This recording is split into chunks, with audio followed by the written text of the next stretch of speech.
Three phase करपाक 15 दीस सांगला ते 1 वर्स कर. लोकांक राम राज्य हे वर्स राम राज्याचे म्हूण दाखय मरे कर ते. लोकांक राम राज्य हे वर्स राम राज्याचे म्हूण दाखय मरे कर ते. आज खूप लोकांक 15 दिसाची डिस्कनेक्शन नोटीस आयल्या आणि हे 15 दिसाची डिस्कनेक्शन नोटीस लागता कोणाक? सर्वसामान्य मनशाक. कोण ते? सिनियर सिटीजन ज्यांका हार्ट अटॅक येवंक शकता तुझे डिस्कनेक्शन नोटिसा खातीर. दुसरे थोडे लोक गोंयांत ना, घर बंद करून आहा, तांचे कितें जावपाचें?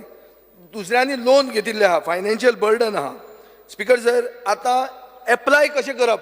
एक बारीक मनशाक एप्लाय करप ऑनलायन कर म्हणटा तो. ऑनलायन करपाक एजंट आहा, एजंट चार्ज करता 2,500 रुपया. ताणें करप कशें तें?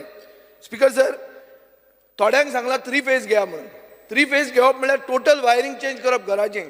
ते 15 दिसान करना जाल्यार तुगेली पावर कट जातली म्हणून. अरे हें कितें?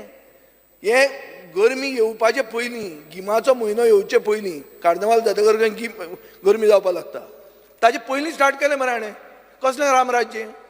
म्हाका कळना हें हागेलें कसलें रामराज्य. स्पीकर सर, हांव एक क्लियर कट मागतां की हो जो त्रास जाता, हो त्रास तुमकां सगळ्या आमदारां कडेन आयलो आसतलो. आमकां डिस्कनेक्शन नोटीस आयल्या म्हणून. तूं हें तांकां 1 वर्साचें हें दिता, प्रास दिता. 3 फेज करपाक 15 दीस सांगला ते 1 वर्स कर. लोकांक राम राज्य हे वर्स राम राज्याचे म्हूण दाखय मरे कर तें.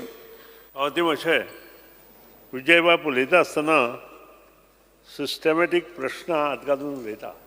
ताजे फाटल्यान कित्याक लागून ती नोटीस आयली हाजेर ताका पूर्णपणे खबर आसा.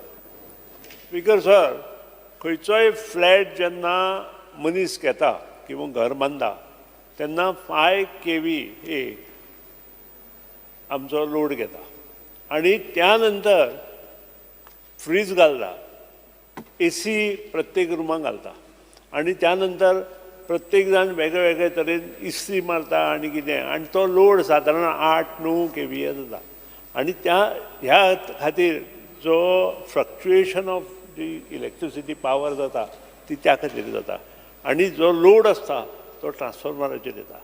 आतां हो ट्रान्सफॉर्मर प्रत्येक जाण सांगता तूं वाडय म्हणटा, पूण एक्चुअली आमी कितें करपाक जाय हें आमी विसरता. कारण तो जर प्रत्येक फ्लॅटवालो किंवा बंगलेवाल्यान बरोबर लोड जर दिलो आसत जाल्यार आमकां हो प्रश्न उरना आणि त्या खातीर ह्यो नोटीस आयल्या. आतां अश्यो कोणाच्यो जर कित्याय कितें नोटीस आयल्या